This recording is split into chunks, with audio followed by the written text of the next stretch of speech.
আম্মু, প্লিজ দেখো, তুমি আমাকে এভাবে ফোর্স করতে পারো না। এই বয়সে হুট করে বিয়ে করাটা কি ঠিক হবে? মুখ সামলে কথা বলো অয়ন। তুমি এখনো অতটা বড় হয়ে যাওনি যে আমার মুখে মুখে তর্ক করবে এবং আমার কথা অমান্য করবে। আসলে আম্মু, আমি অমান্য করছি না, কিন্তু হুট করে এভাবে এই সিদ্ধান্ত নেওয়াটা কি ঠিক হবে? অন্তত আমার মতামত তো দরকার ছিল। আমি নিশ্চয়ই তোমার জন্য ভুল কোনো সিদ্ধান্ত নেব না। আজ পর্যন্ত কি নিয়েছি? তাই আর একটা কথাও নয়। চুপচাপ তৈরি হয়ে নাও। অয়ন তার মায়ের কথা শুনে আর কোনো কথা বলতে পারল না, কারণ তার মা তো ভুল কিছু বলেন না। আজ পর্যন্ত তার মা তার জন্য কোনো ভুল সিদ্ধান্ত নেননি, তার মানে আজকেও তার জন্য তার মা ভুল কোনো সিদ্ধান্ত নিচ্ছেন না। তাই অয়ন আর কোনো কথা না বলে নিজের ঘরে চলে গেল, কারণ তাকে বিকেলে তার মায়ের সাথে যেতে হবে। অয়ন সবেমাত্র কলেজ থেকে এসেছে, এমন সময় তার মা তাকে বলে যে আজকে তার সঙ্গে কোথাও যেতে হবে। সে ভেবেছিল হয়তো তার মায়ের সাথে তাকে কোথাও ঘুরতে নিয়ে যাবে, কিন্তু পরবর্তীতে তার মা যেটা বলে সেটা শুনে ভীষণ অবাক হয়েছিল, কারণ তার মা তাকে বলে আজকে নাকি অয়নের বিয়ে, তাও আবার অয়নের বাবার বন্ধু, একই সাথে বিজনেস পার্টনারের মেয়ের সাথে। অয়ন বাবা একদম ঘাবড়াবে না, আমার মেয়েটা একটু জেদি ঠিকই, তবে মনে কোনো প্যাচ নেই। নীলামা, এদিকে এসো, তোমা মেহমানরা বসে আছে। অয়ন মাথা নিচু করে বসেছিল। হঠাৎ নূপুরের শব্দ কানে আসতেই সে সাহস করে একটু মাথা তুলে সামনে তাকালো, আর তাকানো মাত্রই তার হার্টবিট যেন কয়েক গুণ বেড়ে গেল। তার সামনে দাঁড়িয়ে আছে আর কেউ নয়, স্বয়ং নীলা, কলেজের সেই দাপুটে সিনিয়র আপু, যাকে অয়ন মনে মনে ভীষণ পছন্দ করত। এ কি, এ তো নীলা আপু, আমাদের কলেজের থার্ড ইয়ারের সেই মোস্ট পপুলার এবং রাগী আপুটা, যার দিকে তাকাতে সাহস লাগে, সেই এখন আমার হবু বউ। আসসালামু আলাইকুম। সবাই কেমন আছেন? অয়নের দিকে এমনভাবে তাকালো যেন সে তাকে আগে থেকেই চেনে, এবং আজকের এই পরিস্থিতিতে সে অয়নের উপর বেশ বিরক্ত। কি হলো অয়ন, চুপ করে আছো কেন? আমাদের নীলাকে তোমার পছন্দ হয়েছে তো? জি, মানে আঙ্কেল, পছন্দ তো অবশ্যই, কিন্তু মানে উনি তো। আব্বু, ওনাকে বরং একটু সময় দাও। উনি মনে হয় আমাকে দেখে এখনো ভরকে আছেন। নীলা সবার দিকে তাকালেও নীলার সেই রহস্যময়ী হাসি আর গলার স্বর শুনে অয়ন নিশ্চিত হলো যে আজকের বিকেলটা তার জীবনের সবচেয়ে বড় ধামাকা হতে যাচ্ছে। তার ক্রাশ এখন তার জীবন সঙ্গিনী হতে চলেছে, যার রাগ সামলানোই এখন অয়নের প্রধান কাজ। অয়ন বাবা, তুমি মিষ্টিটা খেলে না তো? আমাদের নীলা নিজ হাতে বানিয়েছে। ও কিন্তু পড়াশোনার পাশাপাশি রান্না বান্নাতেও বেশ পটু। জি আঙ্কেল, খাচ্ছি। আসলে আপু, মানে নীলা যে এত ভালো রান্না করে সেটা জানতাম না। বন্ধু, শুধু শুধু সময় নষ্ট করে লাভ নেই। বাচ্চারা তো একে অপরকে দেখলই।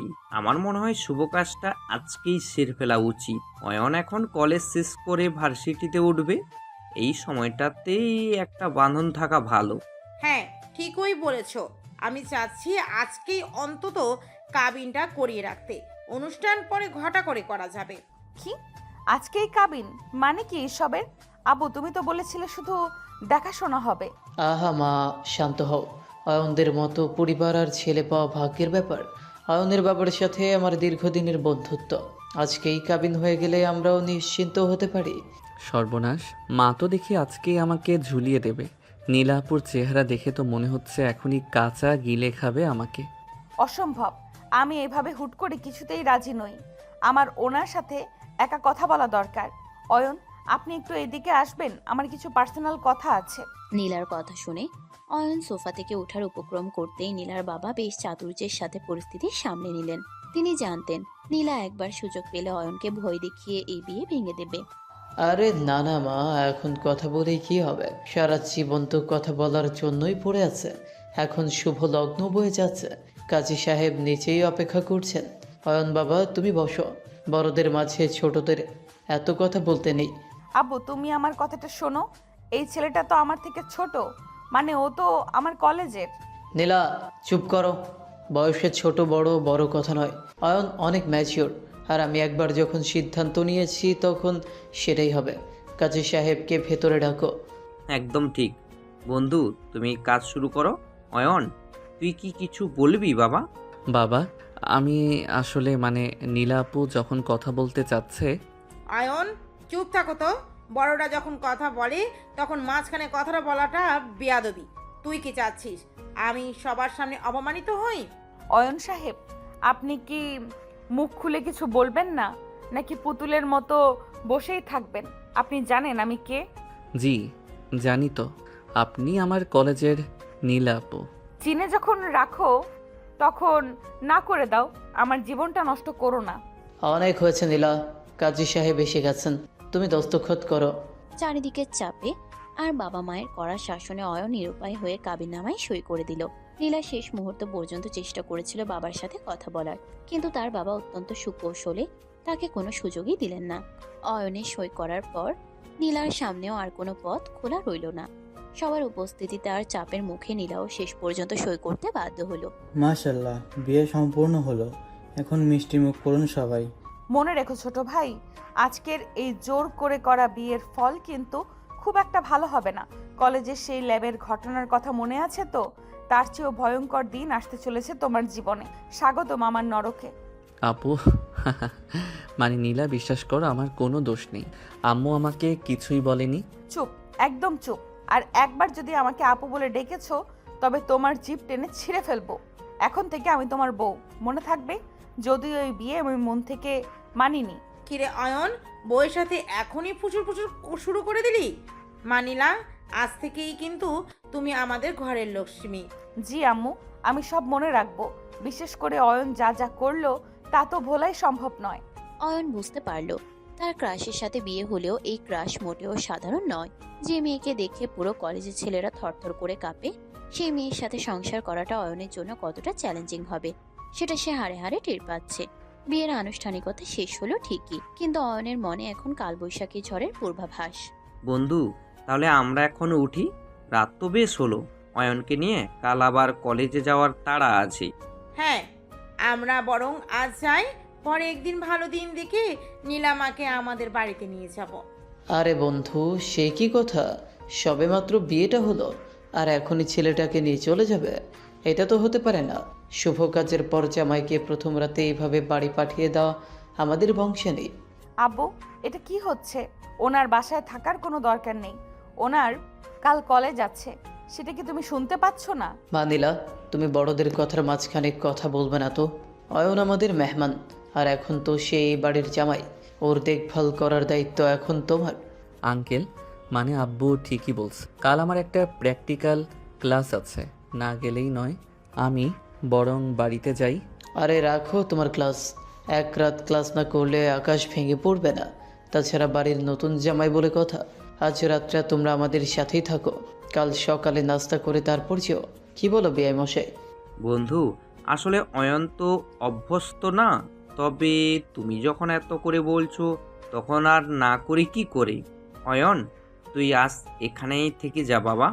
অয়ন, তোর আঙ্কেল যখন এত করে বলছে তুই আজ থেকে যা, আমরা বরং যাই, কাল সকালে আবার আসবো। আম্মু, তুমিও থাকো না প্লিজ। আমি একা এখানে কিভাবে থাকবো? পাগল ছেলে, আমরা থাকলে তোরা কথা বলবি কখন? আজ থাকো, নীলার সাথে গল্প করো। মেয়েটা তোমার সিনিয়র, তোমাকে পড়াশোনায়ও সাহায্য করতে পারবে। অয়নের মা বাবার চলে যাওয়ার সময় নীলা মনে মনে বলতে থাকে, বাবা তুমি ঠিক করতেছো না বিষয়টুকু। তুমি যতটাই স্বাভাবিক করার চেষ্টা করো। তুমি কি আজকে আমাকে ঠকিয়ে যে বিয়েটা দিলে তার দাম তোমাকে এভাবেই দিতে হবে। অয়ন অপরাধী না হলেও সে এখন নীলার রাগের প্রধান লক্ষ্যবস্তু হয়ে দাঁড়িয়েছে। নীলার বাবার যুক্তি আর জোরাজোরির কাছে অয়নের বাবা মা এবং অয়ন শেষ পর্যন্ত বাড়িতে থেকে যেতে বাধ্য হয়। চলো চলো, এখন ভেতরে চলো। অয়ন বাবা, তুমি হাত মুখ ধুয়ে ফ্রেশ হও। নীলা, অয়নকে তোমার ঘরে নিয়ে যাও, আজ থেকে ওটাই তোমাদের ঘর। আসছি আব্বু। অয়ন সাহেব, আসুন আমার সাথে, দেখি কত সাহস আপনার। নীলা সিঁড়ি দিয়ে গটগট করে উপরে উঠতে শুরু করলো। অয়ন কোনো উপায় না দেখে অপরাধীর মতো তার পেছনে পেছনে হাঁটতে লাগলো। নীলার ঘরে ঢোকা মাত্রই নীলা সজোরে দরজা আটকে দিল। অয়ন ভয়ে দরজার সাথে লেপ্টে দাঁড়িয়ে রইল। অয়ন সাহেব, বিয়ের পিঁড়িতে বসার সময় তো খুব ভাব নিয়ে বসেছিলেন, এখন এমন বিড়ালের মতো ভয়ে কাঁপছেন কেন? নীলা, মানে আপনি ভুল বুঝছেন। আমি আসলে কিছুই জানতাম না। আম্মু আমাকে জোর করে নিয়ে এসেছে। চুপ, একদম চুপ। কোনো কথা শুনতে চাই না আমি। তুমি ভালো করেই জানো আমি তোমাকে পছন্দ করি না। জুনিয়র হয়ে সিনিয়রকে বিয়ে করার সাহস হলো কি করে তোমার? আমি তো সাহস দেখাইনি, আব্বু আর আঙ্কেল মিলে সব ঠিক করেছে। আমি তো আপনার সামনে কথা বলার সাহসই পাই না। কথা বলার সাহস পাও না, কিন্তু মনে মনে ক্রাশ ঠিকই খাও, তাই না? পুরো কলেজে রাষ্ট্র হয়ে গেছে যে তুমি আমার ছবি ডায়েরিতে রাখো। এখন তো সেই ক্রাশ তোমার বউ হয়ে ঘরে চলে এলো। খুশি তো খুব? বিশ্বাস করেন, আমি চাইনি এভাবে আপনার অসম্মতিতে বিয়েটা হোক। আমি তো ভেবেছিলাম আপনিও হয়তো রাজি আছেন। তোমার এই ন্যাকা ন্যাকা কথাগুলো বন্ধ করো অয়ন। আমার বাবা আমাকে ঠকিয়েছেন আর তুমি সেই সুযোগ নিয়েছো। মনে রেখো, এই ঘরে তোমার কোনো জায়গা নেই। ওই যে কোনায় সোফাটা দেখছো, আজ থেকে ওটাই তোমার ঠিকানা। বিছানায় আসার চেষ্টা করলে তোমার পা ভেঙে দেব। আপনি তো অনেক রাগ করছেন। আমি কি সত্যি সোফায় শোবো? আমার খুব টায়ার্ড লাগছে। টায়ার্ড লাগছে তো সোফায় গিয়ে মরো। আর শোনো, কাল সকালে সবার সামনে খুব ভাব দেখাবে যেন আমরা খুব সুখে আছি, কিন্তু এই ঘরের ভেতরে তুমি স্রেফ আমার কথা শোনার জন্য রাখা একটা রোবট, বুঝলে? বুঝলাম, কিন্তু একটা কথা জিজ্ঞাসা করি, আপনি কি সত্যি আমাকে এত ঘৃণা করেন? ঘৃণা করার মতো যোগ্যতায়ও কি তুমি পৌঁছাতে পেরেছো? যাও, এখন নিজের সীমানায় যাও, আমার চোখের সামনে থেকে দূর হও। অয়ন দীর্ঘশ্বাস ফেলে সোফার দিকে পা বাড়ালো। সে বুঝতে পারলো তার স্বপ্নের রাজকন্যা আসলে আস্ত একটা আগ্নেয়গিরি, যার সাথে সংসার করা মানে প্রতি মুহূর্তে পুড়ে ছাই হওয়া। আর ওদিকে নীলা জানালার পাশে দাঁড়িয়ে নিজের বাবার উপর রাগে ফুঁসছে আর অয়নকে জব্দ করার নতুন নতুন ফোন দিয়ে আসছে। কি হলো? দরজার সামনে স্ট্যাচুর মতো দাঁড়িয়ে আছো কেন? তোমাকে না বললাম ওই সোফায় গিয়ে বসতে? নাকি কানে কম শোনো? না মানে আমি যাচ্ছিলাম, আসলে ঘরটা অনেক বড় তো, তাই লাইটটা কোথায় বুঝতে পারছি না। লাইট খুঁজে লাভ নেই অয়ন সাহেব, তোমার জীবনে অন্ধকার মাত্র শুরু হলো। এই যে দেখো, এই রুমের এসি আমি একদম 16 ডিগ্রিতে দিয়ে রেখেছি। তোমার জন্য কোনো কম্বল নেই, এমনকি বালিশটাও আমি দেব না। আজ সারা রাত এই ঠান্ডায় কাঁপতে কাঁপতে তোমার হাড়গোড় সোজা হয়ে যাবে। কিন্তু নীলা, এত ঠান্ডায় আমি তো অসুস্থ হয়ে যাব। প্লিজ অন্তত এসিটা একটু কমিয়ে দাও, অথবা আমাকে একটা চাদর দাও। একদম খবরদার, আমার এসি আমার মর্জি মতো চালাবো। তুমি জুনিয়র হয়ে আমাকে জ্ঞান দিচ্ছ? মনে নেই ল্যাবে যেদিন বিকার ভেঙেছিলে, সেদিন তোমাকে আধা ঘন্টা রোদে দাঁড় করে রেখেছিলাম। আজ তার বদলা নেব। চুপচাপ সোফায় গিয়ে কুকড়ে পড়ে থাকো। একটা শব্দ করলে এই রুম থেকেও বের করে দেব। অয়ন ভয়ে কাঁপা কাঁপা পায়ে সোফাটায় গিয়ে বসলো। নীলা ড্রেসিং টেবিলের সামনে বসে চুল আঁচড়াচ্ছে আর আয়নায় অয়নের অসহায় চেহারা দেখে পৈশাচিক আনন্দ পাচ্ছে। সে ইচ্ছা করে অয়নকে বাদরের মতো নাচাচ্ছে। অয়ন একবার ভাবলো উঠে গিয়ে এসিটা বন্ধ করবে, কিন্তু নীলার আগুনের মতো চোখের দিকে তাকিয়ে সে দমে গেল। নীলা তাকে যেভাবে ধমকাচ্ছে, অয়ন যেন কথা বলার শক্তিটাই হারিয়ে ফেলেছে। অয়ন শোনো, কাল সকালে যখন আব্বু বা তোমার মা আসবে, তখন যদি তুমি ভুল করো আমার নামে কোনো কমপ্লেন করেছো, তবে তোমার অবস্থা আমি এর থেকেও খারাপ করব। মনে থাকবে? মনে থাকবে, আমি কাউকে কিছু বলবো না। গুড। এখন লাইট অফ করছি, অন্ধকারের মধ্যেই থাকো, কারণ আমার সামনে তোমার উজ্জ্বল ভবিষ্যৎ দেখার আশা ছেড়ে দাও। লাইট বন্ধ হয়ে গেল, শুধু এসির নীল রঙের হালকা আলোটা রুমে ছড়িয়ে আছে। অয়ন ঠান্ডায় কাঁপছে আর ভাবছে নীলার এই আচরণের কথা।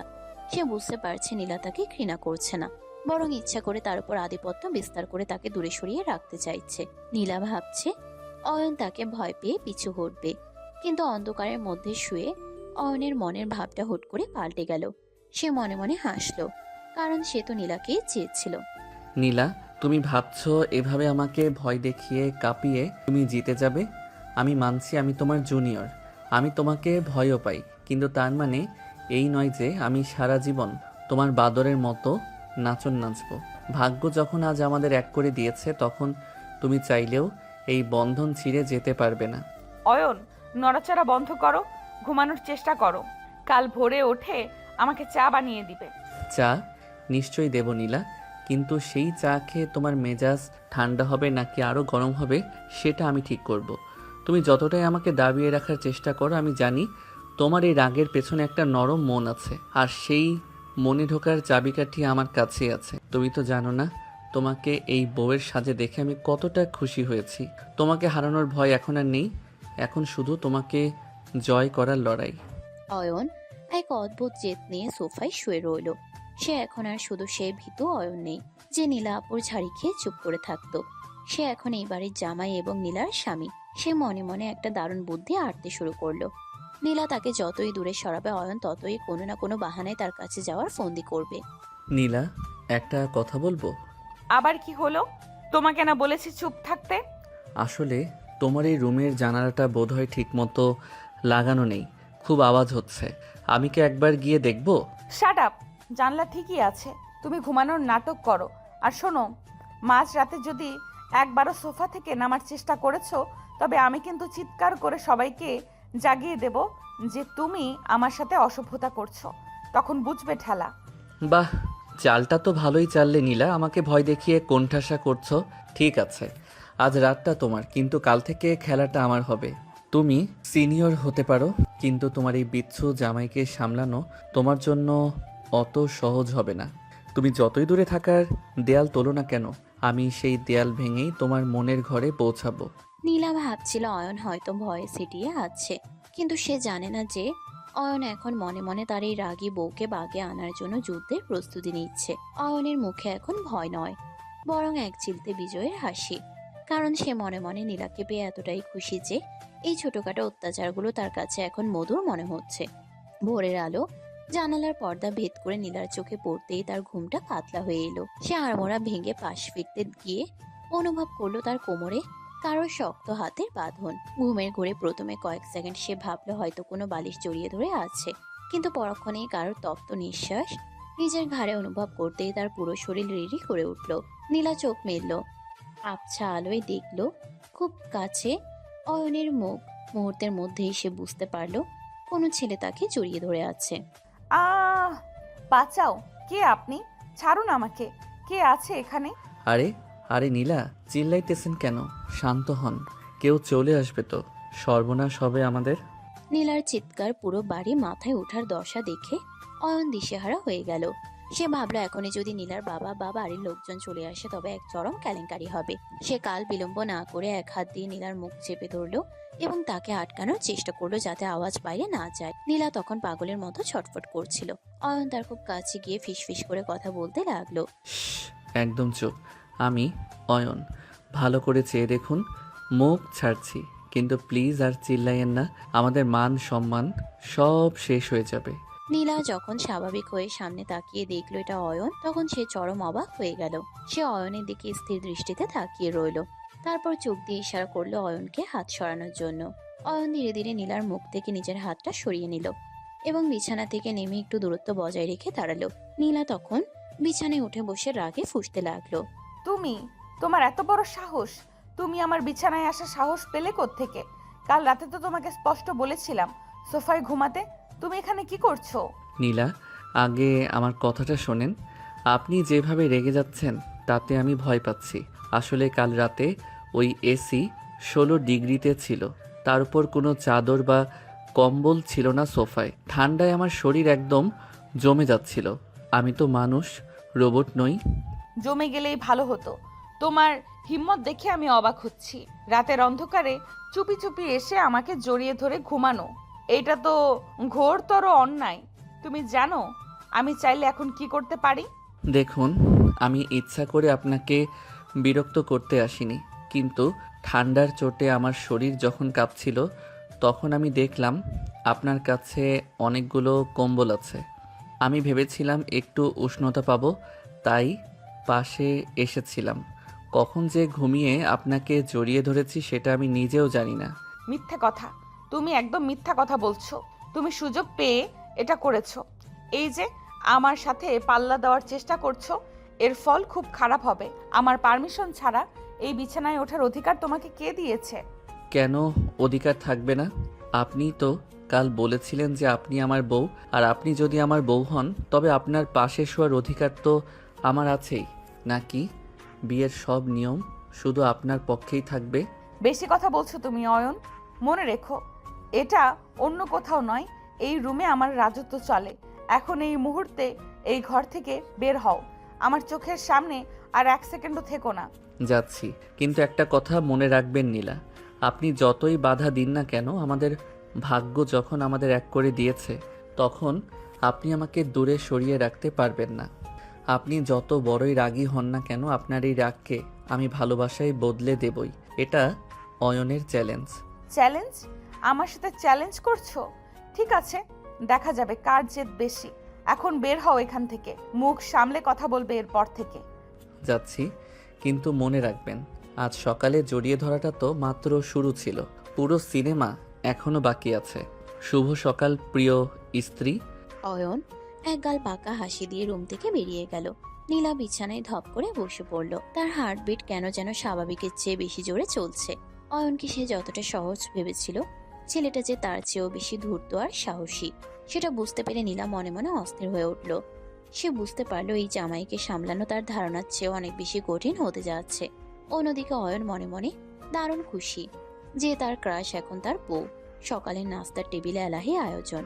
একদিকে নীলার বাবা মা, অন্যদিকে অয়ন আর তার বাবা মা বসে আছেন।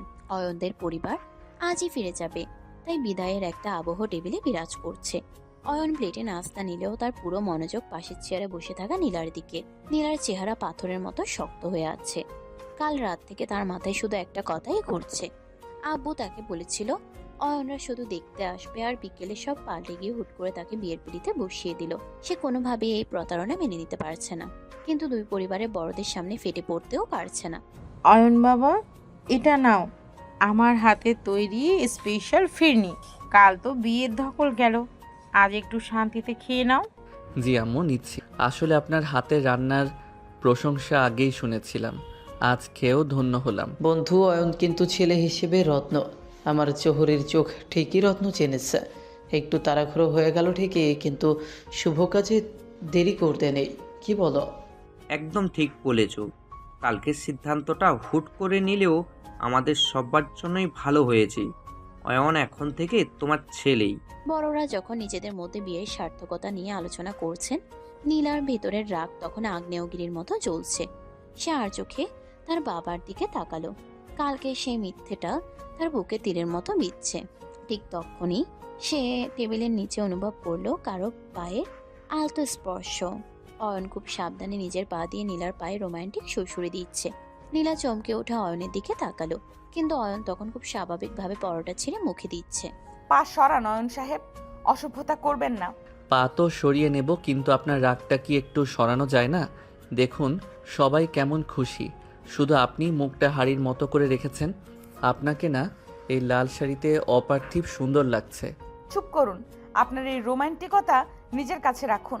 আব্বু কাল যে নাটকটা আমার সাথে করেছে, সেটার জন্য আমি আপনাদের কাউকেই মাফ করব না। আপনি কি মনে করেন আমি জানি না এর পেছনে কি চলছে? আমি শুধু জানি যে আমার সামনে আমার সুন্দরী স্ত্রী বসে আছে, বাকি দুনিয়ায় কি রহস্য চলছে তা দিয়ে আমার কি কাজ। আম্মু, ফিরনিটা কিন্তু দারুণ হয়েছে।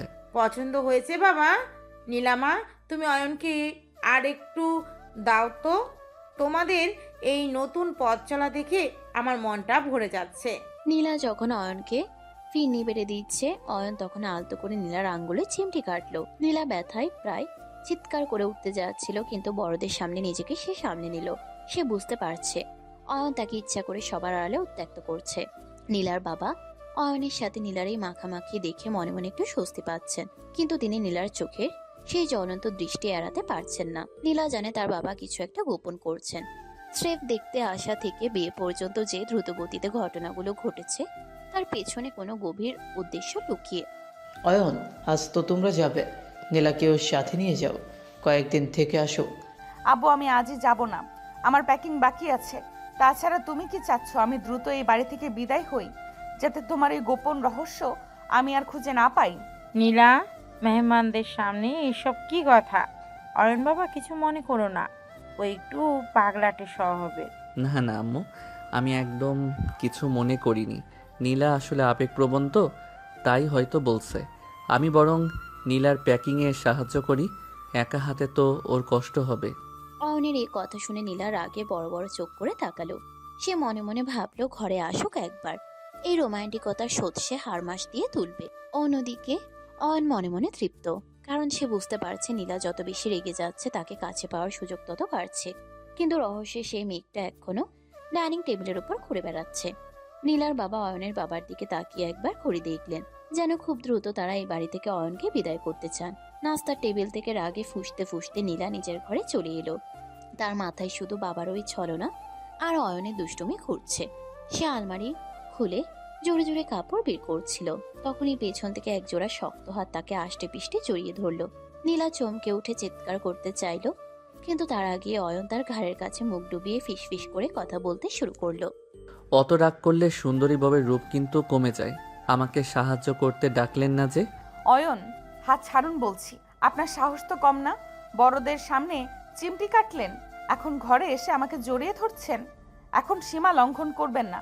নিজের বউকে জড়িয়ে ধরা যদি সীমা লঙ্ঘন হয়, তবে আমি সেই সীমা বারবার ভাঙতে রাজি। আর আপনি তো জানেনই আমি আপনার উপর কতটা পাগল। নীলা যখন কনুই দিয়ে অয়নকে ধাক্কা দিয়ে সরানোর চেষ্টা করছিল, তখনই অয়ন বিদ্যুৎ বেগে নীলার গালে একটা গভীর চুমো খেয়ে বসলো। নীলা পাথর হয়ে দাঁড়িয়ে রইল। কিছু বুঝে ওঠার আগে অয়ন এক ঝটকে দরজা খুলে দৌড়ে বেরিয়ে গেল। নীলা শুধু স্তব্ধ হয়ে নিজের গালে হাত দিয়ে দাঁড়িয়ে রইল। কিছুক্ষণ পর অয়ন আর তার পরিবার নীলাদের বাড়ি থেকে বিদায় নিয়ে চলে গেল। নীলা তখনও নিজের ঘরে গুম হয়ে বসেছিল। তার মনে জেদ চাপলো যে এই অপমানের বদলা সে নেবেই। 2 দিন পর কলেজ ক্যাম্পাস। 2 দিন পর অয়ন কলেজে ফিরল। তার চোখে মুখে এক রাজকীয় ভাব। তার 3 বন্ধু আকাশ, শুভ আর রাব্বি তাকে ঘিরে ধরল। অয়ন মুচকি হাসতে হাসতে সব কথা তাদের খুলে বলল।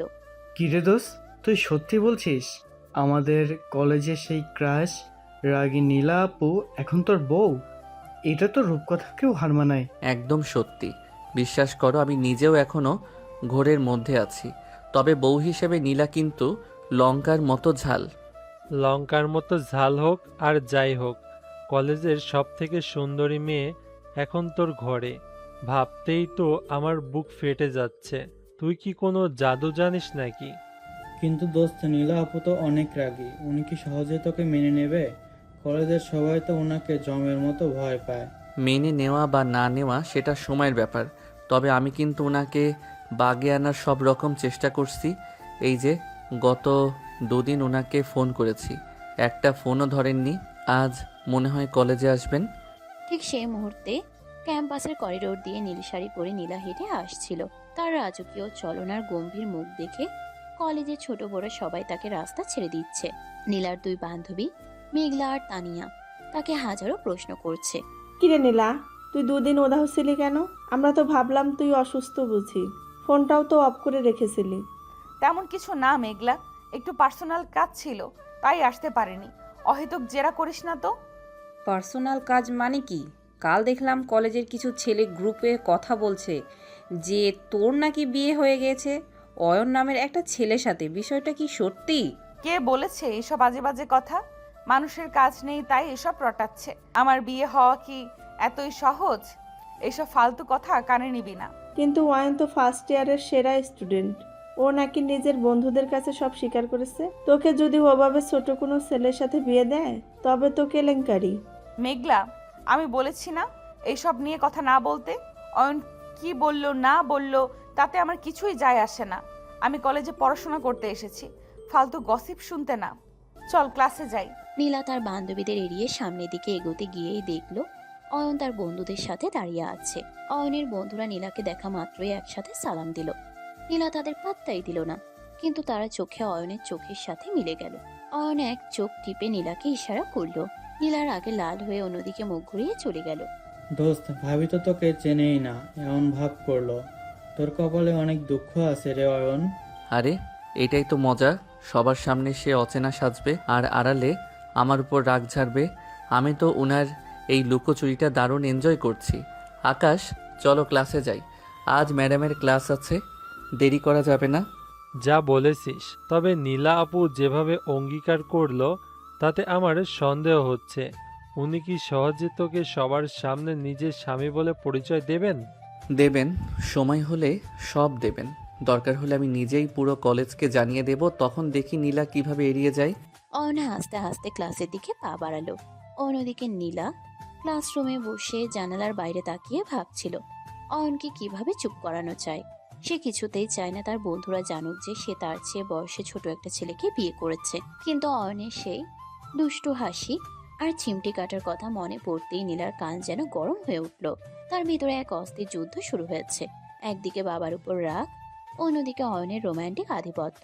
কলেজের করিডোর আজ যেন এক গুঞ্জনের হাট। নীলা যেদিকেই যাচ্ছে সেদিকেই জুনিয়র সিনিয়র সবার চোখে মুখে বাঁকা হাসি। অয়ন আজ সকালে কলেজের অর্ধেক ছেলেকে জানিয়ে দিয়েছে যে নীলা তার স্ত্রী। নীলা ক্লাসে যাওয়ার সময় দেখলো একদল জুনিয়র মেয়ে তাকে দেখে ফিসফিস করছে। তার কান দিয়ে যেন গরম ধোঁয়া বের হচ্ছে।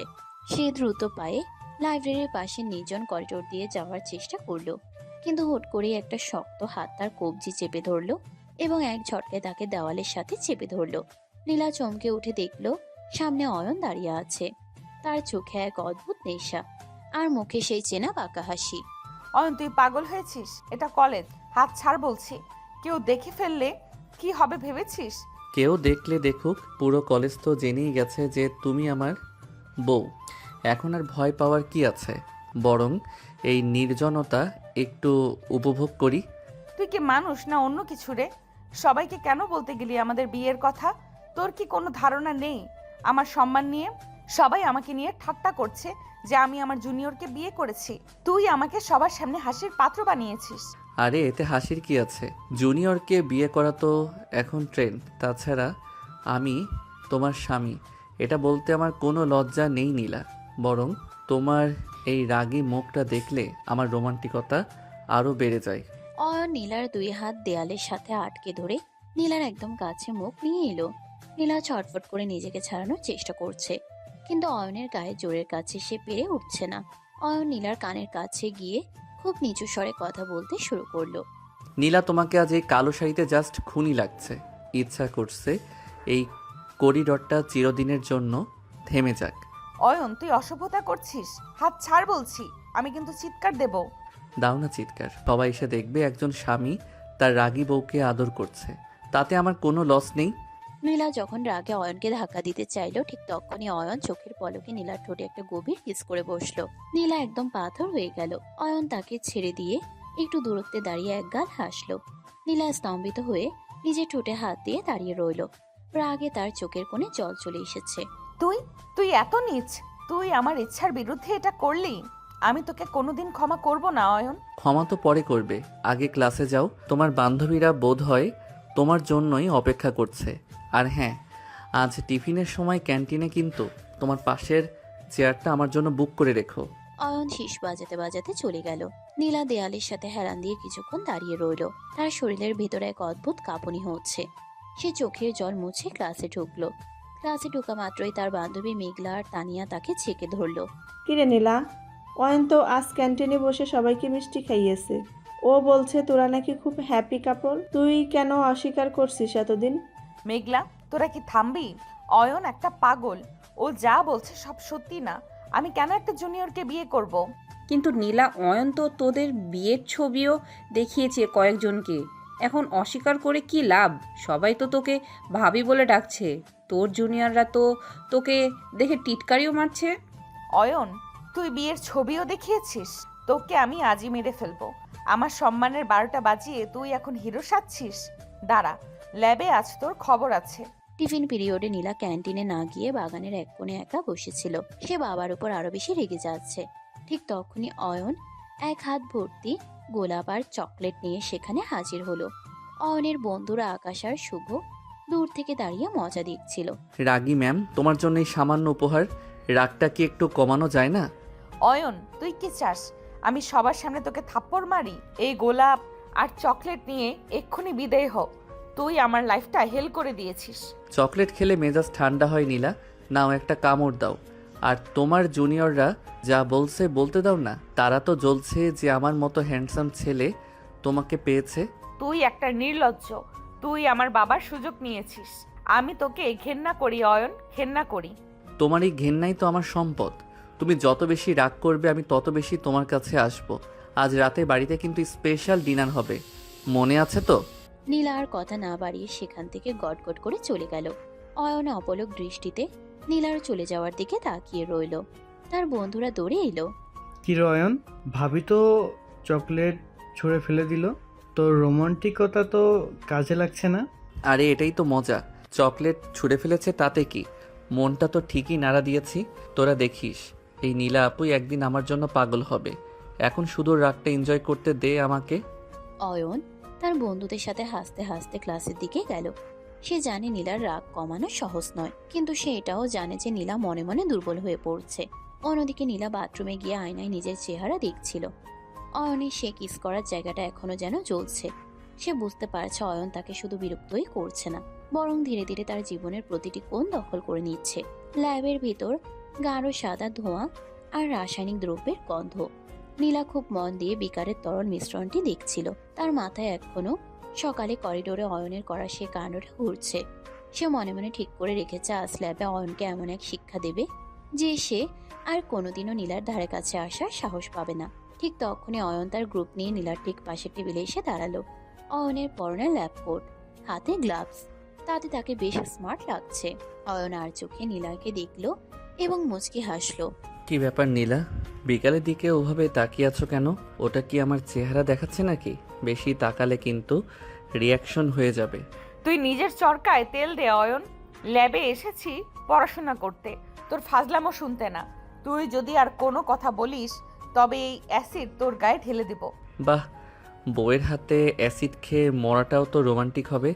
অন্তত খবরের কাগজে আসবে স্বামীর প্রতি স্ত্রীর গাঢ় ভালোবাসা। নীলা দাঁতে দাঁত চেপে নিজের কাজ করতে লাগলো। ল্যাবে তখন অনেক ছাত্রছাত্রী, তাই সে জোরে কিছু বলতে পারছে না। কিছুক্ষণ পর ল্যাব অ্যাসিস্ট্যান্ট অন্য রুমে যেতে অয়ন সুযোগ বুঝে নীলার একদম গা ঘেঁষে দাঁড়ালো।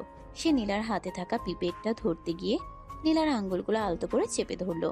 অয়ন, হাত ছাড় বলছি। তুই কি চাস আমি এক্ষুনি সবার সামনে চিৎকার করি? তোর লজ্জা বলতে কি কিছু নেই? তুমি রাগ করলে তোমাকে এত সুন্দর লাগে যে আমি লজ্জা ভুলে যাই নীলা। আর তাছাড়া এখানে সবাই তো জানেই তুমি আমার হাত ধরলে কেউ অবাক হবে না।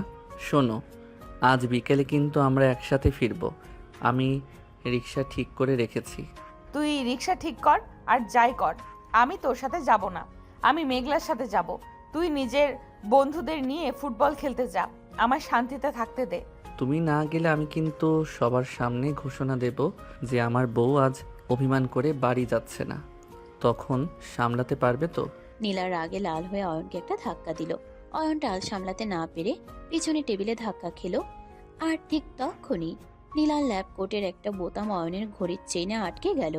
মুহূর্তের মধ্যেই দুজন খুব কাছাকাছি চলে এলো। নীলা নিজেকে ছাড়ানোর চেষ্টা করছে আর অয়ন সেই সুযোগে নীলার কোমরে হাত দিয়ে তাকে নিজের দিকে টেনে নিল। অয়ন ছাড়, এটা কি করছিস? সবাই তাকিয়ে আছে। আমি তো ছাড়তেই চাইছি নীলা, কিন্তু তোমার ড্রেস যে আমার ঘড়িটাকে ছাড়ছে না। দেখছো তো, উপরওয়ালাও চায় আমরা আজ এইভাবেই থাকি। তোমার হৃদস্পন্দন কিন্তু আমি শুনতে পাচ্ছি। এত জোরে কাঁপছো কেন? তুই একটা আস্ত শয়তান অয়ন। তুই ইচ্ছে করে এটা করেছিস। তুই আমার জীবনটা কেন এমন করছিস রে? আমার কি শান্তিতে থাকার অধিকার নেই? তোমার শান্তিতে থাকার পূর্ণ অধিকার আছে নীলা, আর সেই শান্তির চাবিকাঠি তো আমি। তুমি শুধু একবার এই জেদটা ছেড়ে আমাকে মন থেকে মেনে নাও না, দেখবে এই পৃথিবীটা কত সুন্দর। অয়ন খুব সাবধানে নীলার কোটের বোতামটা ছাড়িয়ে দিল, কিন্তু ছাড়ানোর ঠিক শেষ মুহূর্তেই সে নীলার কপালে একটা হালকা চুমু খেয়ে চট করে সরে দাঁড়ালো। নীলা এবার সত্যিই কান্নায় ভেঙে পড়ার মতো অবস্থা। সে দ্রুত তার জিনিসপত্র গুছিয়ে ল্যাব থেকে বেরিয়ে গেল। তার পেছনে টেবিলে থাকা অয়নের বন্ধুরা আকাশ আর শুভ হাঁ হয়ে দৃশ্যটা দেখছিল। দোস্ত, তুই তো দেখি জেমস বন্ড হয়ে গেছিস। ল্যাবের ভিতরে এই রোমান্স, ম্যাডাম দেখলে তো তোকে ল্যাব থেকে বের করে দিত। আরে ভাই, বাঘিনীকে পোষ মানাতে হলে একটু ঝুঁকি তো নিতেই হয়। দেখলি না রাগে কেমন কাঁপছিল? কিন্তু ওই কাঁপুনির মধ্যে একটা ভালোবাসা ছিল যা ও নিজে এখনো বুঝতে পারছে না। ভালোবাসা তো বুঝলাম, কিন্তু নীলা আপু যদি গিয়ে প্রিন্সিপালের কাছে নালিশ করে তখন কি করবি?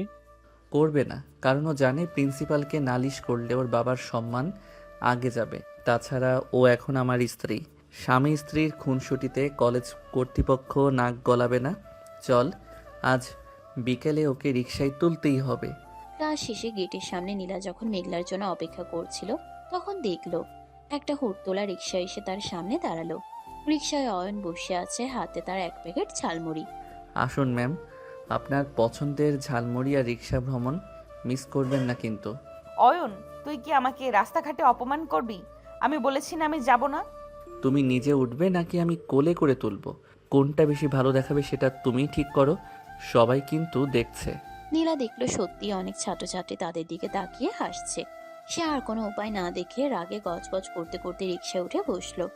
রিক্সা চলতে শুরু করলো। অয়ন জানতো নীলা ভিতরে ভিতরে খুব অস্বস্তিতে আছে, কিন্তু সে নীলার এই ছোট ছোট হাড়গুলোকে খুব উপভোগ করছে। নীলা, শোনো না, আজ বাড়িতে গিয়ে আমরা কি মুভি দেখব? আমার কাছে একটা দারুণ রোমান্টিক কালেকশন আছে। তুই মুভি দেখ আর যাই দেখ, আমি তোকে আজ রাতে ডিনার দেব না। তুই না খেয়ে থাকবি, এটাই তোর শাস্তি। না খেয়ে থাকা তো ডাল ভাত, তোমার হাতের এক জোড়া চর খেলেও আমার পেট ভরে যাবে। নীলা অয়নকে ধাক্কা দিয়ে সরাতে চাইলো, কিন্তু রিক্সার ছোট জায়গায় অয়ন আবার তার গা ঘেঁষে বসলো। বিকেলের পরন্ত রোদে নীলার রাগে মুখটা আজ অয়নের কাছে কেন যেন আরো মায়াবী মনে হচ্ছে। অয়ন বুঝতে পারছে নীলার বাবার সেই রহস্যের মেঘ কাটুক বা না কাটুক, এই মেয়েটার মনের মেঘ সে ভালোবাসার বৃষ্টি দিয়ে ধুয়ে দেবেই। বিকেলের রোদ মোড়ে সন্ধ্যা ঘনিয়ে আসছে। রিক্সায় পুরোটা পথ অয়ন যে পরিমাণ দুষ্টুমি করেছে, নীলার ধৈর্য যেন একদম শেষ সীমানায় পৌঁছে গেছে। অয়ন কখনো তার শাড়ির কুচি ঠিক করে দেওয়ার বাহানায় হাত ধরছে, আবার কখনো তুমি তুমি করে হাজারো রোমান্টিক কথা বলছে। নীলা জানতো অয়ন তাকে পছন্দ করে, কিন্তু বিয়ের পর অয়নের এই বেপরোয়া অধিকার বোধ তাকে অতিষ্ঠ করে তুলেছে। গেটের সামনে নামতেই নীলা আর এক মুহূর্তও দাঁড়ালো না। অয়নকে পেছনে ফেলে হন হন করে বাড়ির ভেতরে ঢুকে পড়ল। নীলা দ্রুত সিঁড়ি বেয়ে উপরে উঠছিল, কিন্তু হঠাৎ বাবার লাইব্রেরি রুম থেকে ভেসে আসা একটা কান্নার মতো গোগানি শুনে সে থমকে দাঁড়ালো। দরজার পাল্লাটা সামান্য ফাঁক হয়ে আছে। নীলা কৌতূহলী হয়ে উকি দিল এবং যা দেখলো তাতে তার গায়ের রক্ত হিম হয়ে গেল। তার আত্মবিশ্বাসী বাবা আজ সোফার এক কোণে একদম বিধ্বস্ত অবস্থায় বসে আছেন, আর সামনে দাঁড়িয়ে আছেন অয়নের বাবা, যার চোখে মুখে এক অদ্ভুত শীতলতা। বন্ধু, আমাকে আর একটু সময় দাও। আমি জানি তোমার থেকে নেওয়া ঋণের পরিমাণটা পাহাড় সমান। ব্যবসার এই দুর্দিনে আমি সব টাকা একসাথে শোধ করতে পারছি না, কিন্তু তাই বলে তুমি আমার মেয়েটাকে। সময় অনেক দিয়েছি। তুমি জানো আমার টাকার জন্য আমি কতটা বেপরোয়া হতে পারি। অয়ন আমার একমাত্র ছেলে। সে নীলাকে পছন্দ করে বলেই আমি প্রস্তাবটা দিয়েছিলাম। তোমার ঋণ শোধ করার ক্ষমতা নেই বলেই আমি এই বিয়ের মাধ্যমে দেনা কিছুটা শিথিল করার সুযোগ দিয়েছি। মনে রেখো, তোমার এই বিশাল ঋণের কথা সমাজ জানলে তোমার সম্মান কোথায় গিয়ে ঠেকবে। কিন্তু অয়ন তো নীলার চেয়ে বয়সে ছোট, নীলা ওর সিনিয়র। এই বিয়েটা সমাজ মেনে নিবে না। তাছাড়া নীলা যদি জানতে পারে আমি টাকার দায়ে ওকে বিয়ে দিয়েছি, ও আমায় সারা জীবন ঘৃণা করবে। সমাজ কি বলবে তা নিয়ে আমার মাথা ব্যথা নেই। আমার ছেলে যেটা চেয়েছে সেটাই করেছি।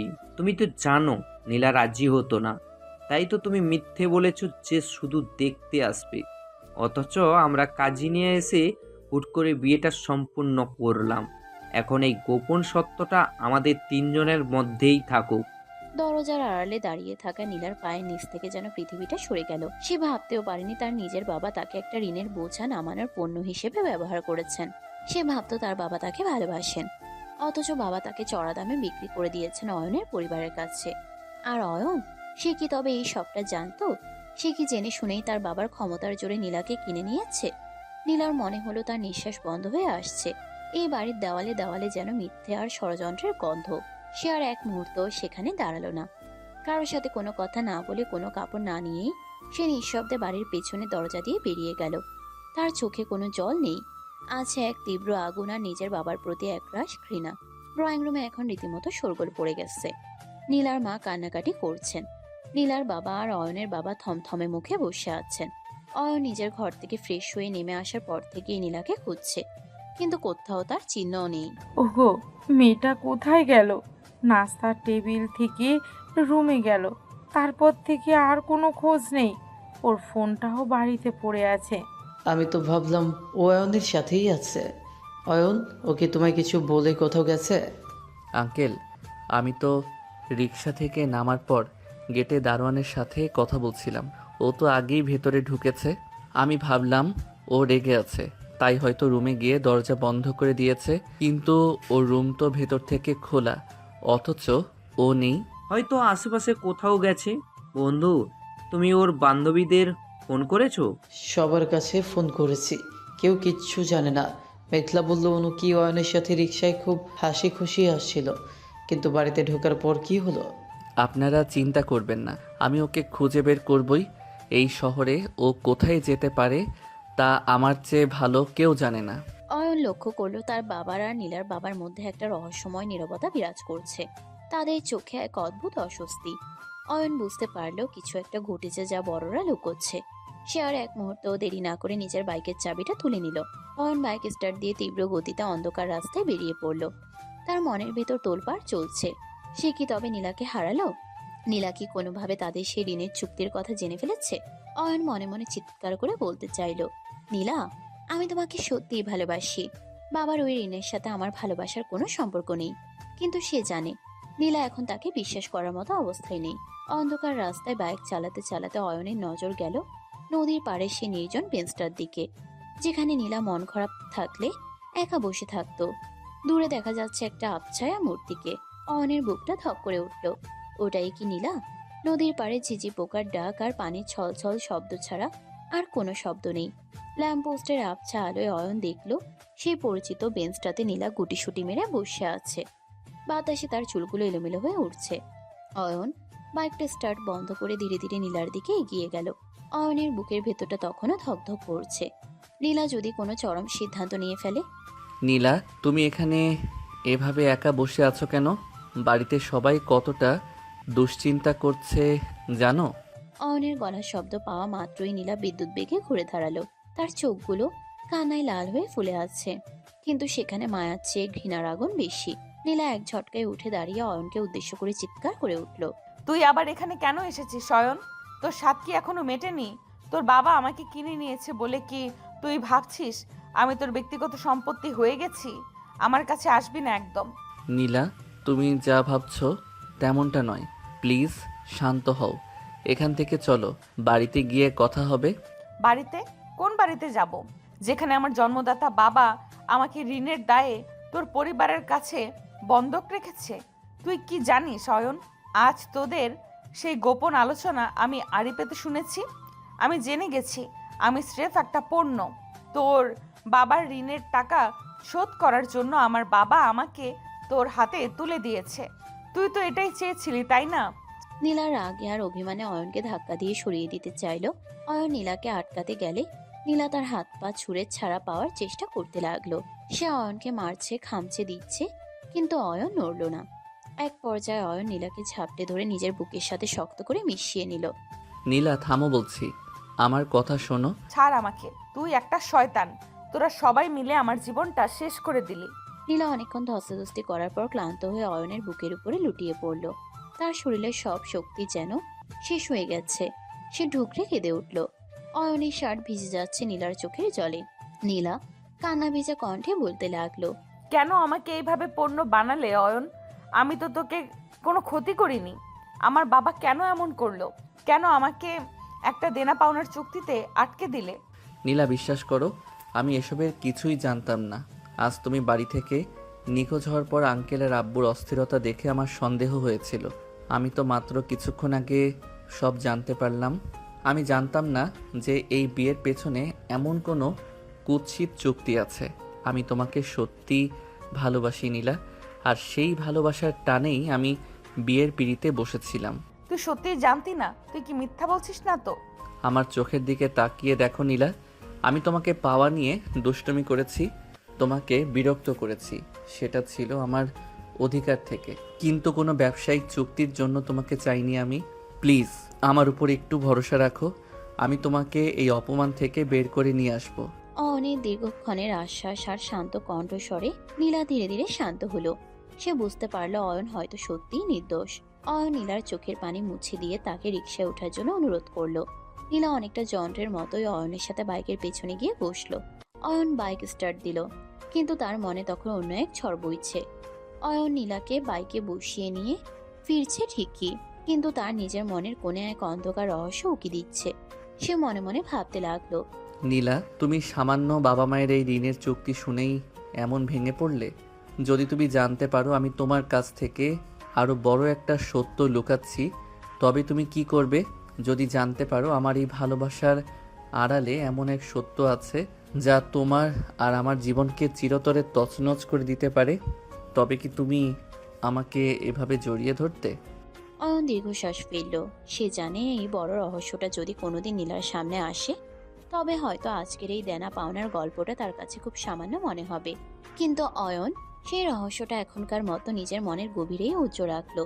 সে শুধু জানে আপাতত নীলাকে সামলাতে হবে, না হলে বড় কোনো বিপর্যয় ঘটে যেতে পারে। বাইকটা দ্রুত গতিতে নীলাদের বাড়ির গেটের দিকে এগিয়ে চলল। রাতের অন্ধকারে অয়নের চোখ দুটো এক অদ্ভুত রহস্যময় দ্যুতিতে জ্বলছে। ড্রয়িং রুমে এক অস্থির নীরবতা বিরাজ করছিল।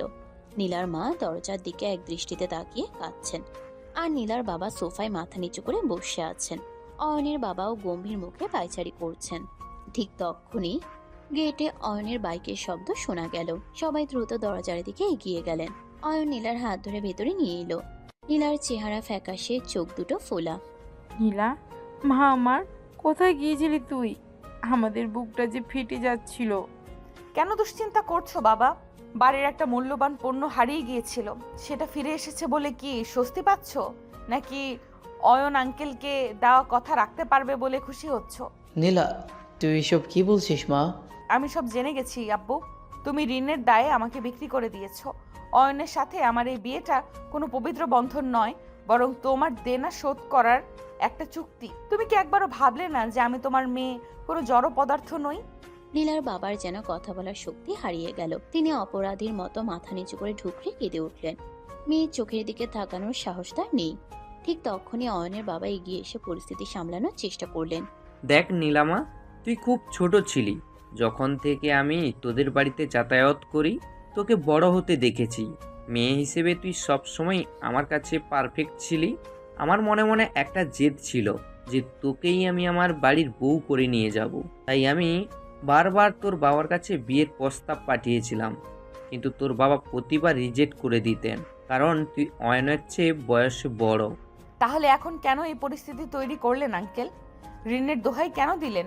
কারণ তোকে নিজের মেয়ে করে নেওয়ার এই লোভটা আমি সামলাতে পারিনি মা।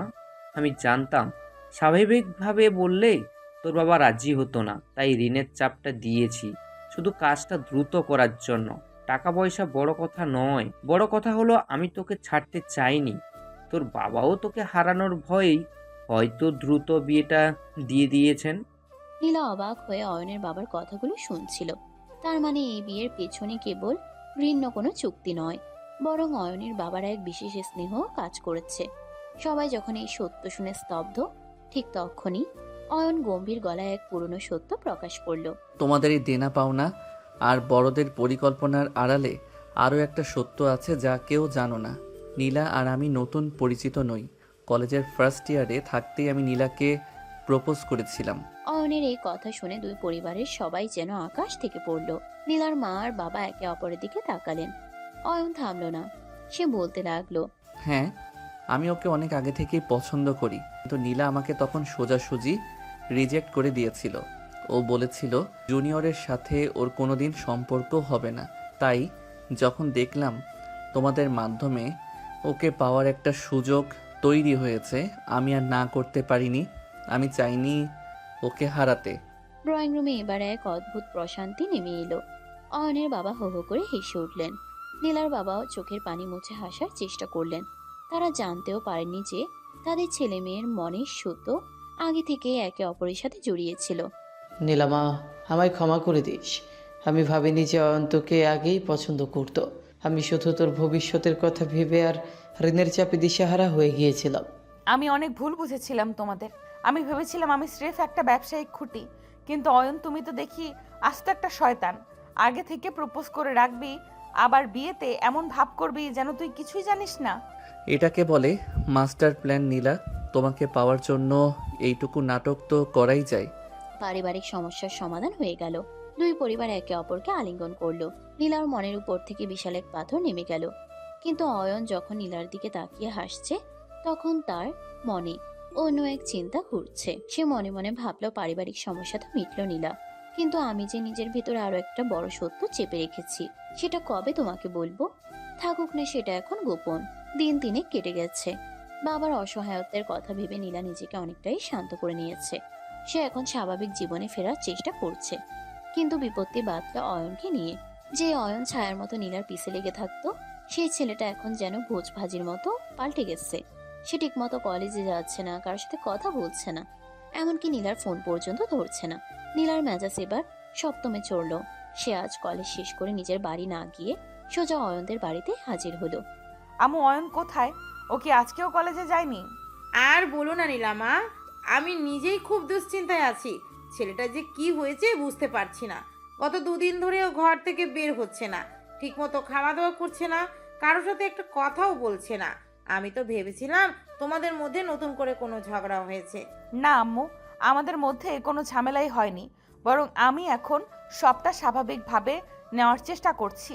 আর ঠিক তখনই ও এমন অদ্ভুত আচরণ শুরু করলো। ও কি এখন ঘরে? হ্যাঁ মা, ও উপরে নিজের ঘরে আছে। আমি কতবার ডাকলাম দরজা খুললো না। তুমি একবার গিয়ে দেখো তো, তোমার কথা হয়তো শুনবে। নীলা আর এক মুহূর্ত দেরি না করে দ্রুত পায়ে সিঁড়ি বেয়ে উপরে উঠে গেল। অয়নের ঘরের দরজার সামনে গিয়ে দেখলো ভেতর থেকে শক্ত করে লক করা। নীলা কয়েকবার দরজায় কড়া নাড়লো, কিন্তু কোনো সাড়া শব্দ নেই। অয়ন, দরজা খোল, আমি এসেছি। তুই ঘরের ভেতর মূর্তির মতো বসে আছিস কেন? অয়ন, কথা বলছিস না কেন? ভেতর থেকে কোনো উত্তর এলো না। নীলার জেদ আর রাগ দুটোই বাড়তে লাগলো। সে এবার জোরে জোরে দরজায় ধাক্কা দিতে শুরু করলো। অয়ন, তুই যদি এক্ষুনি দরজা না খুলিস তবে আমি কিন্তু নিচ থেকে সবাইকে ডেকে আনবো। তুই কি ভাবছিস আমি তোকে ছেড়ে দেব? এতদিন আমায় জ্বালিয়ে এখন নিজে সাধু সেজে ঘরে বসে থাকবি? দরজা খোল বলছি। বেশ কিছুক্ষণ পর ধীরে ধীরে দরজা লক খোলার শব্দ হলো। অয়ন দরজাটা অর্ধেক ফাঁক করে দাঁড়ালো। তার চোখের নিচে কালি পড়েছে, চুলগুলো উস্কো খুস্কো, আর চেহারায় একরাশ ক্লান্তি। অয়ন নীলার দিকে না তাকিয়ে ভেতরের দিকে চলে গেল। অয়ন, তোর এই অবস্থা কেন? তুই কলেজে যাচ্ছিস না কেন? আর ফোন কেন ধরছিস না? তুমি কেন এসেছো নীলা? বাড়িতে চলে যাও। আমার শরীরটা আজ ভালো নেই। শরীর ভালো নেই নাকি মন ভালো নেই? তুই তো আমাকে জ্বালিয়ে মারার কসম খেয়েছিলি। এখন আমি যখন সবকিছু মেনে নিলাম, তখন তুই কেন দূরে পালাচ্ছিস? তোর সমস্যাটা কি অয়ন? পরিষ্কার করে বল। আমার কোনো সমস্যা নেই, আমি শুধু একা থাকতে চাই। তুমি প্লিজ এখন যাও। আমি যাব না। তুই এইভাবে হুট করে পাল্টে যেতে পারিস না। তুই না বলেছিলি তুই আমাকে ভালোবাসিস? তাহলে এখন আমাকে দেখে মুখ লুকিয়ে রাখছিস কেন? তুই কি আমাকে ভয় পাচ্ছিস নাকি অন্য কিছু লুকাচ্ছিস? ভালোবাসা আর বাস্তবতা সবসময় এক হয় না নীলা। আমি যা চেয়েছিলাম তা হয়তো পেয়েছি, কিন্তু যা হারাতে চলেছি সেটা অনেক বড়। বুঝবো না মানে? তুই আমায় বুঝিয়ে বল। তুই কি আমার বাবার ঋণের কথা ভেবে নিজেকে দোষী ভাবছিস? আমি তো বললাম আমি সব মেনে নিয়েছি। না নীলা, ওই ঋণের কথা অনেক তুচ্ছ। আসল সত্যিটা এর চেয়েও অনেক বেশি ভয়ঙ্কর। আমি চাই না সেই সত্যের আজ তোমার উপর লাগুক। তুমি সুখে থাকো, আমি যেমন আছি থাকতে দাও। তুই কি নিজেকে খুব বড় কেউ ভাবিস?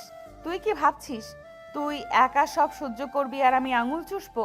অয়ন, তুই আজ আমায় বলবি তোর ভেতরে কি চলছে। না বললে আমি এই ঘর থেকে এক পাও নড়বো না। নীলা, জেদ করো না। কিছু সত্যি না জানাই ভালো।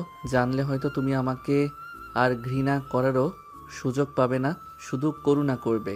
আর আমি তোমার করুণা নিয়ে বাঁচতে চাই না। তুই আমায় অবাক করছিস অয়ন। যে ছেলেটা সবার সামনে আমায় কিস করে পালিয়ে যেত, সেই ছেলেটা আজ এমন ভিতুর মতো কথা বলছে। তোর সেই সাহস কোথায় গেল? অয়ন, আমার দিকে তাকিয়ে কথা বল। অয়ন এবার মুখ তুলে নীলার দিকে তাকালো। তার চোখে সেই চেনা দুষ্টুমি উধাও, সেখানে কেবল এক গভীর শূন্যতা। অয়ন নীলার খুব কাছে এসে দাঁড়ালো, কিন্তু তাকে স্পর্শ করলো না। সাহস হারিয়ে ফেলিনি নীলা, শুধু সময়ের জালে আটকে গেছি। তুমি আজ বাড়িতে যাও, আমি কাল কলেজে আসব, কথা দিচ্ছি। কিন্তু আজ আমায় একটু নিজের মতো থাকতে দাও। তুই কাল আসবি তো? যদি না আসিস তবে আমি তো সব বন্ধুদের নিয়ে তোকে ধরে নিয়ে আসবো। মনে রাখিস, নীলা যা বলে তা করে। জানি তুমি সব পারো, এখন যাও, মা চিন্তা করছে। নীলা দীর্ঘশ্বাস ফেলে ঘর থেকে বেরিয়ে এলো। সে বুঝতে পারছে অয়ন কোনো এক বিশাল বিপদে বা রহস্যে জড়িয়ে পড়েছে, যা সে কাউকে বলতে পারছে না। নীলা সিঁড়ি দিয়ে নামতে নামতে মনে মনে ঠিক করলো, অয়ন না বললেও সে নিজে এই রহস্যের শেষ দেখে ছাড়বে। অয়ন যা লুকাচ্ছে সেটা নিশ্চয়ই তাদের এই বিয়ের সাথে কোনোভাবে সম্পর্কিত। নীলা চলে যাওয়ার পর অয়ন দরজার সাথে পিঠ ঠেকিয়ে ফ্লোরে বসে পড়ল। তার চোখের কোণে এক ফোঁটা জল চিকচিক করে উঠল। তুমি যদি জানতে পারো নীলা যে আমার বাবা তোমার বাবার সাথে কি ভয়ানক খেলা খেলেছে, তবে তুমি আমায় আর কোনোদিন স্বামী বলে ডাকবে না। আমি জানি না এই সত্যিটা আমি কতদিন লুকিয়ে রাখতে পারবো। মাসখানে কেটে গেছে। অয়ন এখন এক জীবন্ত ছায়া। আগে সেই চঞ্চলতা, দুষ্টুমি কিংবা নীলার পিছে লেগে থাকার সেই পাগলামি সব যেন কর্পূরের মতো উবে গেছে। নীলা প্রথমে ভেবেছিল এটা অয়নের কোনো নতুন চাল, কিন্তু দিন যত যাচ্ছে অয়ন তত অচেনা হয়ে যাচ্ছে। কলেজের বন্ধুদের কাছে নীলা খবর পেল অয়নকে নাকি প্রায়ই শহরের এক নির্জন জায়গায় একটা মেয়ের সাথে দেখা যায়। খবরটা শুনে নীলার ভেতরটা ঈর্ষায় জ্বলে উঠল। আজ সে অয়ন বের হতেই রিক্সা নিয়ে তার পিছু নিল। শহরের এক নির্জন ক্লিনিকের পেছনে নির্জন বাগানে অয়নকে দেখা গেল। সে একটি সুন্দরী মেয়ের সাথে বসে কথা বলছে। দুজনের মুখেই চরম দুশ্চিন্তার ছাপ। নীলার আর সহ্য হলো না। সে ঝড়ের বেগে তাদের সামনে গিয়ে দাঁড়ালো। বারে অয়ন, তোর এই হঠাৎ বদলে যাওয়া আর একাকিত্বের রহস্য তবে এই, বাড়িতে বিরহের নাটক করে এখন অন্য মেয়ের সাথে প্রেম জমিয়েছিস? তোর কি বিন্দুমাত্র লজ্জা নেই? নীলা, তুমি এখানে কিভাবে? আমি যা বলছি দয়া করে শোনো। তুমি সব ভুল বুঝছো। ভুল আমি অনেক আগে করেছি তোকে বিশ্বাস করে। তুই একটা লম্পট, একটা প্রতারক অয়ন। তুই আমার জীবনটা নিয়ে ছিনিমিনি খেলছিস। আর এই মেয়েটা, একে কোথা থেকে জোগাড় করলি? লজ্জা করে না অন্যের সংসারে আগুন লাগাতে? আপনি ভুল করছেন। আমাদের মধ্যে আপনি যা ভাবছেন তেমন কিছুই নেই। দয়া করে শান্ত হয়ে কথা বলুন। চুপ করো তুমি, অসভ্য মেয়ে। পরপুরুষের সাথে এখানে নির্জনে কি করছো তা আমি খুব ভালো করেই জানি। অয়ন, তুই এত নীচ হতে পারলি? তোর এই নোংরামি আমি আজ সবার সামনে ফাঁস করে দেব। নীলা, দয়া করে মুখ সামলে কথা বলো। ওনাকে নিয়ে একটা বাজে কথাও বলবে না। তুমি কিচ্ছু জানো না। কি জানি না আমি? হাতে নাতে ধরেছি তোদের। তুই তো আমায় ভালোবাসতিস না। তুই তো আমার শরীরটা চেয়েছিলি। এখন নতুন শরীর পেয়েছিস বলে আমাকে আর ভালো লাগছে না? ছি অয়ন, তোর কথা ভাবলেও আমার বমি পায়। নীলার এই চরম নোংরা অপমানে দিয়া আর স্থির থাকতে পারল না। সে এগিয়ে এসে আচমকা নীলার গালে এক জোরালো চর বসিয়ে দিল। নীলা স্তব্ধ হয়ে গালে হাত দিয়ে দাঁড়িয়ে রইল। অনেক হয়েছে। আপনার এই নিজ মন মানসিকতার পরিচয় দেওয়া বন্ধ করুন। আমি কোনো সাধারণ মেয়ে নই, আমি একজন ডাক্তার। আমার নাম দিয়া। আর অয়ন আমার কাছে কোনো প্রেমের জন্য আসেনি, এসেছে তার বাচ্চার শেষ আকুতি নিয়ে। কিসের বাচ্চার আকুতি? এইসব কি নাটক শুরু করেছো তোমরা? এইটা নাটক নয় নীলা সাহেব, এটাই নিষ্ঠুর বাস্তবতা। অয়নের মাথায় একটা টিউমার ধরা পড়েছে, যা খুব দ্রুত খারাপের দিকে যাচ্ছে। ও গত 1 মাস ধরে আমার কাছে ট্রিটমেন্ট নিচ্ছে। ও কাউকে কিছু জানায়নি, কারণ ও চায়নি ওর কাছে মানুষগুলো কষ্ট পাক। বিশেষ করে আপনাকে ও এই বিষাক্ত সত্যিটা জানাতে চায়নি। নীলা যেন এক লহমায় পাথর হয়ে গেল। তার কানের ভেতরে এক বিদঘুটে ঝিঝি শব্দ হতে শুরু করলো। ডাক্তার দিয়ার প্রতিটি কথা যেন নীলার বুকে তীরের মতো বিচ্ছে। সে কাঁপা কাঁপা দৃষ্টিতে অয়নের দিকে তাকালো। অয়ন অপরাধীর মতো মাথা নিচু করে দেয়ালের সাথে হেলান দিয়ে দাঁড়িয়ে আছে। অয়ন, দিয়া আপু কি বলছে এইসব? তুই কেন চুপ করে আছিস? বল না যে উনি মিথ্যা বলছেন। বল যে তুই আমার সাথে মজা করছিস। সত্যিটা জানলে তুমি আমায় ঘৃণা করার সুযোগ পেতে না নীলা, শুধু করুণা করতে।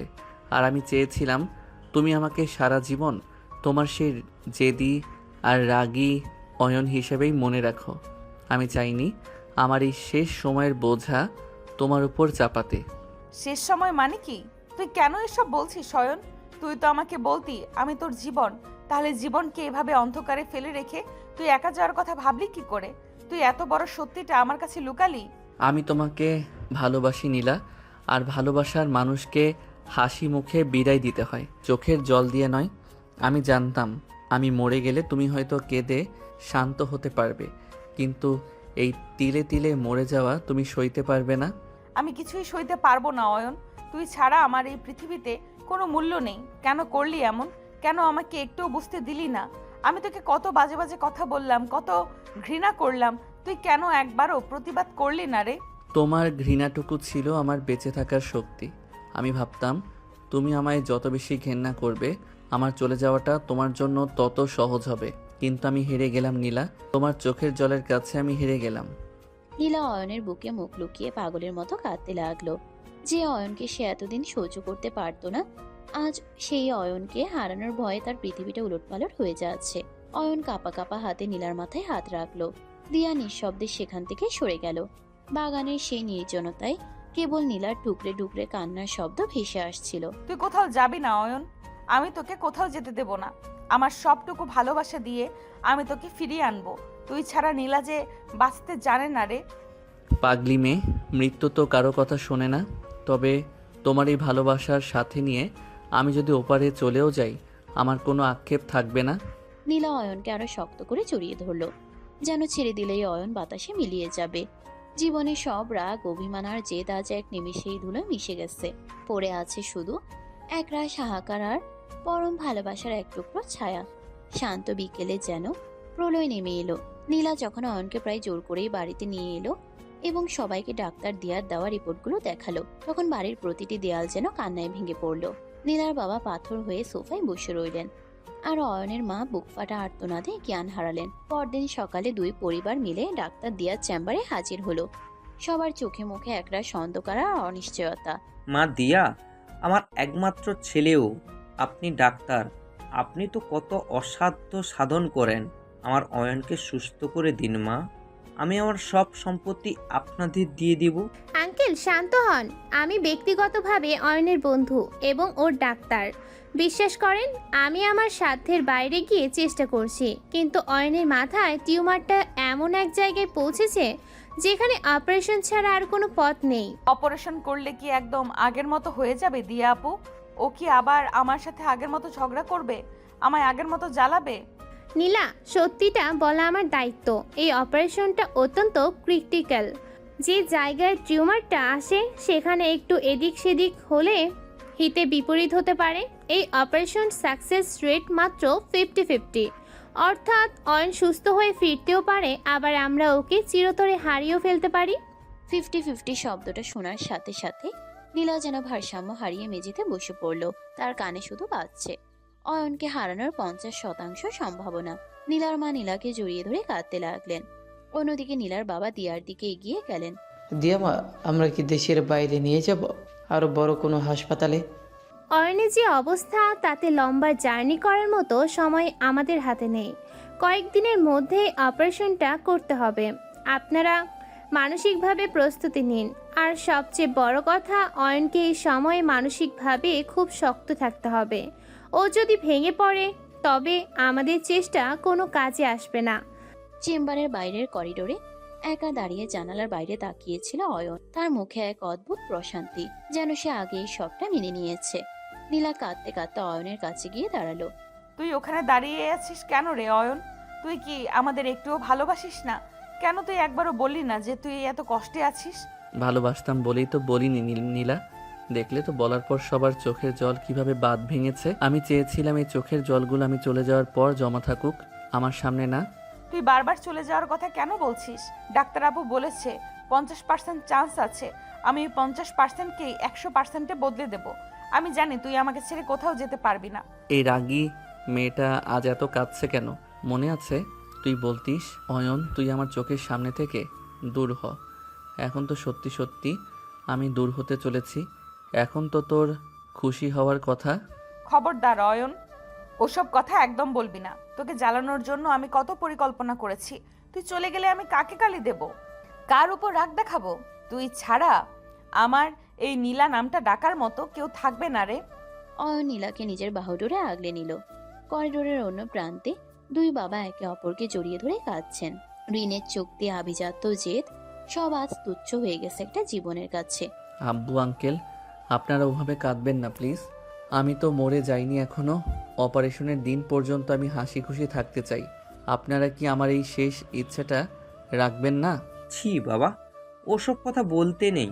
তুই সুস্থ হয়ে ফিরবি, আমরা সবাই মিলে আবার সেই আগের মতো হাসাহাসি করব। তুই আমার বাঘের মতো ছেলে, তুই হার মানতে পারিস না বাবা।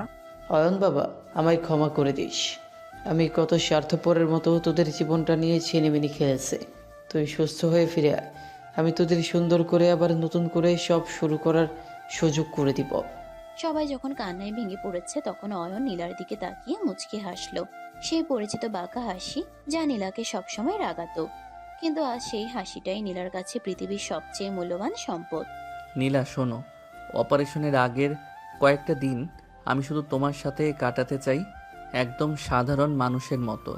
তুমি কি পারবে আমার সেই রাগী বউ হয়ে আমায় একটু আদর দিতে? আমি সব পারবো অয়ন, তুই যা চাস আমি তাই করব।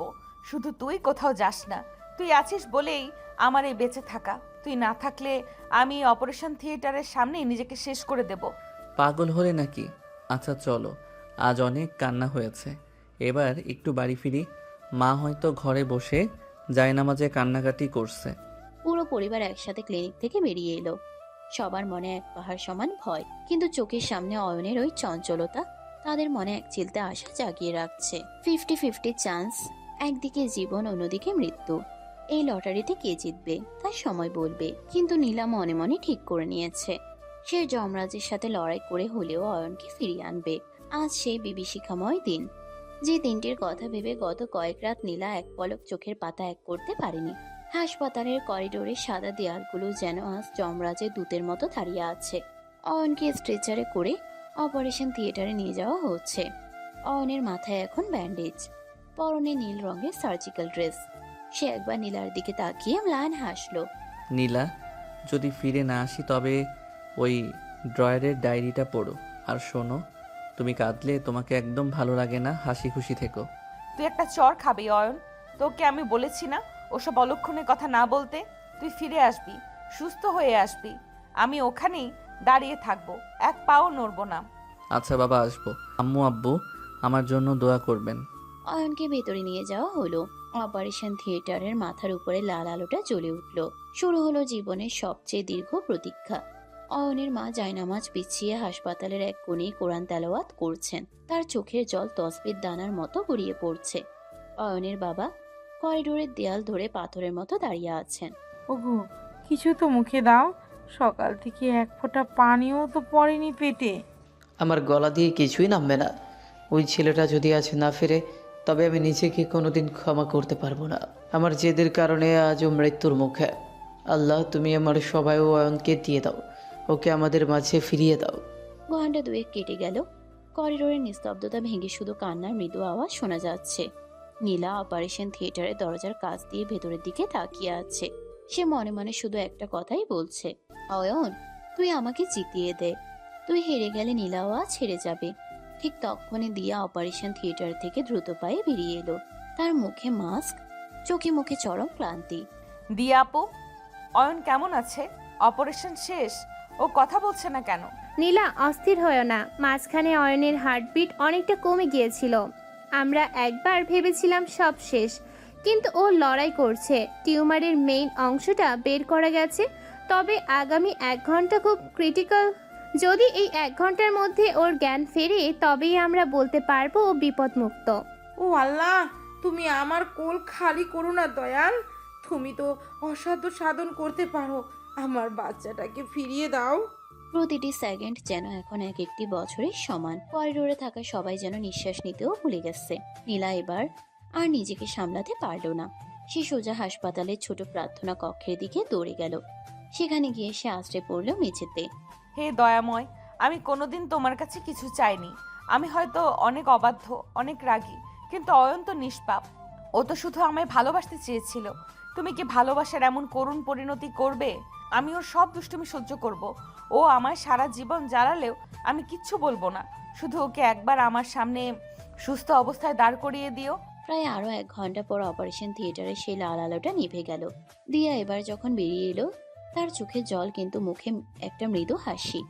দিয়া মাস্কটা খুলে গভীর একটা নিঃশ্বাস নিল। আঙ্কেল, নীলা, মিরাক্কেল হয়েছে। অয়ন আমাদের ডাকে সাড়া দিয়েছে, ও চোখ মিলেছে। Operation successful. করিডোরে যেন খুশির প্লাবন বয়ে গেল। অয়নের মা দিয়াকে জড়িয়ে ধরে ঢুকরে কেঁদে উঠলেন। অয়নের বাবা আর নীলার বাবা একে অপরকে জড়িয়ে ধরে বাচ্চাদের মতো কাঁদতে লাগলেন।